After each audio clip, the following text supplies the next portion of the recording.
When we imagine medieval weddings, our minds often conjure scenes from fairy tales and historical romances. Handsome knights pledging devotion to beautiful maidens, elaborate ceremonies in candlelit churches, feasts celebrating love conquering all. The medieval period has been thoroughly romanticized in modern culture, painted as an age of chivalry, where courtly love elevated women to pedestals and marriage was a sacred bond blessed by destiny. The reality was far grimmer. Medieval marriage was less about love and more about property transfer, political alliances, and social control.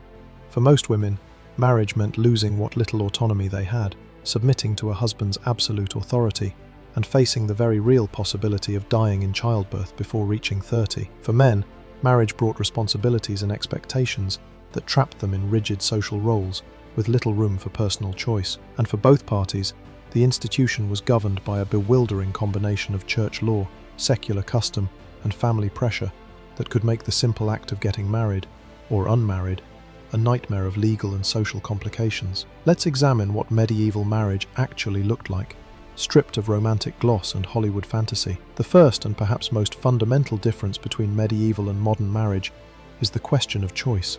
Today, we take for granted that adults choose their own marriage partners based on mutual attraction, compatibility, and love. In the Middle Ages, particularly among the nobility and wealthy merchant classes, this was rarely the case. Marriage was primarily an economic and political transaction between families. When two people married, they weren't just joining their own lives, they were merging properties, creating alliances, settling disputes, or consolidating power. The individuals getting married were often the least important factors in the decision. For noble families, marriage strategy was crucial to maintaining and expanding power. A daughter was a valuable asset who could be married off to secure an alliance with a powerful neighbour, end a feud, or gain access to disputed territory. Sons were positioned to marry heiresses who would bring substantial dowries and lands. Love was not merely unimportant, it was potentially dangerous, as romantic attachments might conflict with strategic necessities. The age at which these marriages were arranged could be shockingly young. Noble children might be betrothed in infancy or early childhood, their entire futures decided before they could walk or talk. These early betrothals served as contracts between families, binding them together for years or even decades before the marriage was actually consummated. A girl might grow up knowing exactly whom she would marry, never having any say in the matter, watching her predetermined husband from a distance and wondering what her life with him would be like. The famous case of Margaret Beaufort illustrates the extremes of this system. She was married at age 12 to Edmund Tudor and became pregnant almost immediately. She gave birth to the future King Henry VII when she was just 13 years old. The birth nearly killed her and left her unable to have more children. She had no choice in any of this. Her marriage and pregnancy were arranged by adults pursuing their own political ambitions with no regard for her well-being or wishes. Among the common people, the situation was somewhat better but still constrained. Peasants and townspeople generally married later, typically in their early to mid-20s, and had more say in choosing their partners. But even here, marriages required parental approval and were heavily influenced by economic considerations. A young man needed to establish himself economically before he could marry, acquiring land or mastering a trade. A young woman's family needed to provide a dowry, money, goods or land that she brought to the marriage. Poor families might struggle for years to accumulate adequate dowries for their daughters. Parents could and did veto unsuitable matches. If a young woman fell in love with someone her parents deemed inappropriate, too poor, from the wrong family, lacking in prospects, she would typically be forbidden from marrying him. Young men who pursued relationships against their parents' wishes risked disinheritance and social ostracism. The Church officially taught that marriage required the free consent of both parties, but consent was often coerced through family pressure, threats, or simple lack of alternatives. It legally completed the marriage contract and, crucially, established the wife's virginity, or lack thereof. Among noble families, witnesses were often present to verify that consummation had occurred. This might mean standing outside the bedroom door and listening, inspecting the sheets afterward for blood, or in some cases, actually being present in the room itself at a discreet distance. Imagine the psychological pressure on both parties, but especially on young brides. Many noble women were married in their early to mid-teens to men they barely knew, sometimes much older men. They had typically received minimal education about sex. Virtuous maidens were supposed to be innocent, and too much knowledge was considered dangerous. On their wedding night, they were expected to submit to a stranger's sexual advances, possibly with witnesses nearby, with little understanding of what was happening or why. For the groom, particularly if he was young, the pressure to perform with witnesses waiting must have been immense. Failure to consummate could lead to annulment, social humiliation, and questions about masculinity. Medical texts from the period discuss remedies for impotence on the wedding night, suggesting this was a recognized problem. The emphasis on virginity created its own traumas. A bride who failed to bleed on her wedding night might be accused of not being a virgin, bringing shame on her family and potentially invalidating the marriage. Some families tried to game the system. There are medieval accounts of mothers pricking their daughters with needles before the wedding night to ensure blood appeared. Other women suffered genuine injuries because their husbands, often inexperienced themselves and operating with poor anatomical knowledge, were rough or clumsy. After the wedding night came the expectation of regular sexual activity oriented toward procreation. The church taught that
and the very real possibility of death in childbirth. Modern maternal mortality rates in developed countries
Sometimes the choice came down to saving the mother by killing the baby, or letting both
remaining legally married, but this created ambiguous situations and prevented either party from forming new legitimate relationships.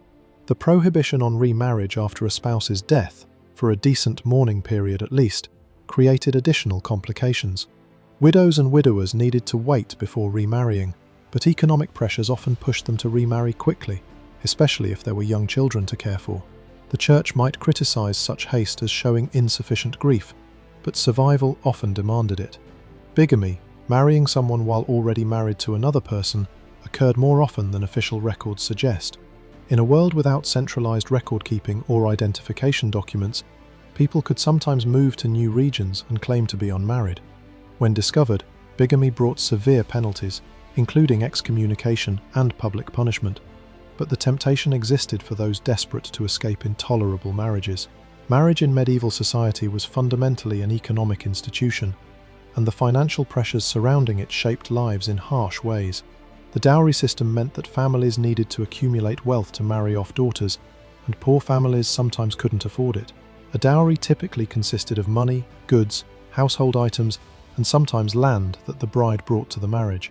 The husband controlled this property during the marriage, but it was technically supposed to be preserved for the wife's support if she became widowed. In practice, husbands often spent or lost dowries, leaving widows impoverished. Families with multiple daughters faced crushing pressure. Each daughter needed a dowry, and daughters typically had to marry in age order, the eldest first, then the next, and so on. If the eldest daughter couldn't attract a suitable husband, younger sisters might be stuck waiting years for their chance, their youth passing while they remained in limbo. Poor families sometimes had to choose which daughters to provide dowries for, leaving others without prospects for marriage. These unmarried women had few options.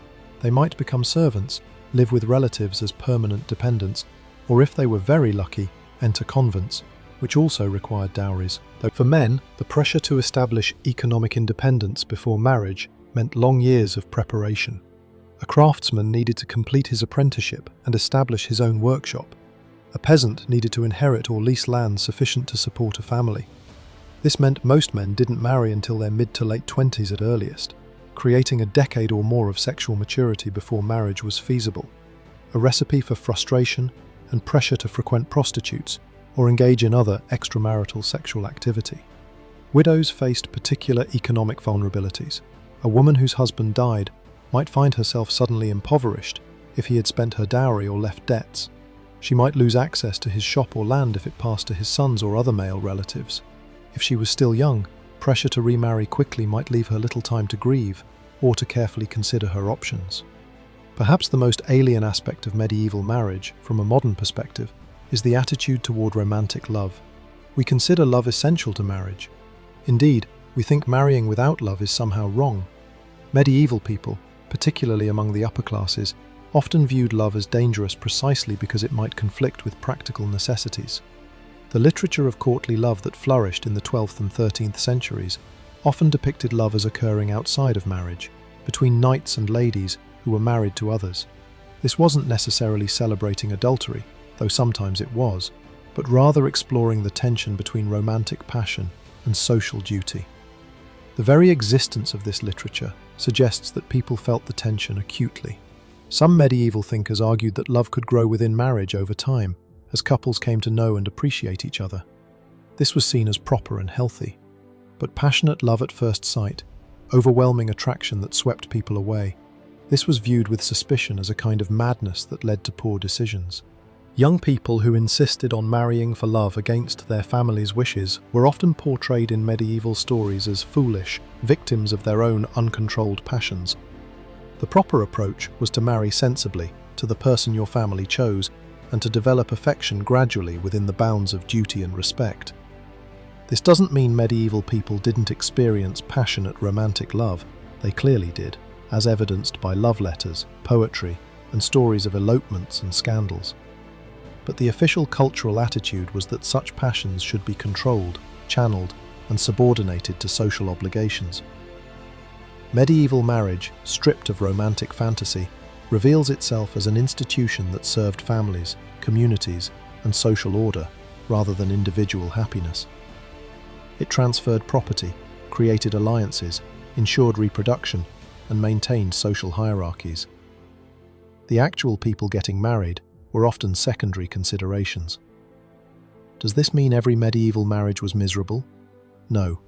Humans are remarkably adaptable, and many couples doubtless found genuine companionship, affection, and even love within the constraints of their time.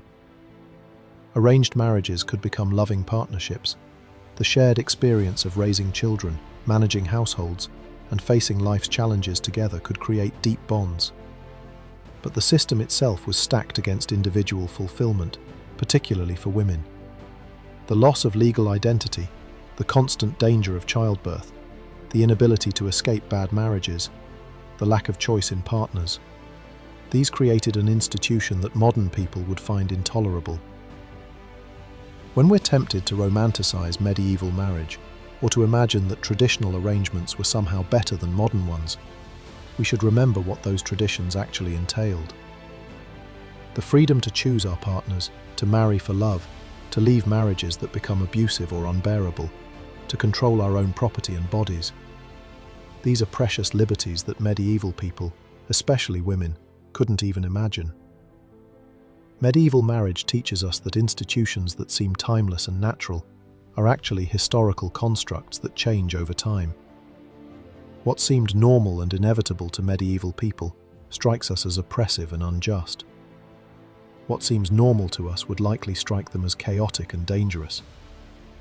Neither system is perfect, but recognizing the flaws of the past helps us appreciate the progress that has been made, and reminds us that further progress is both possible and necessary.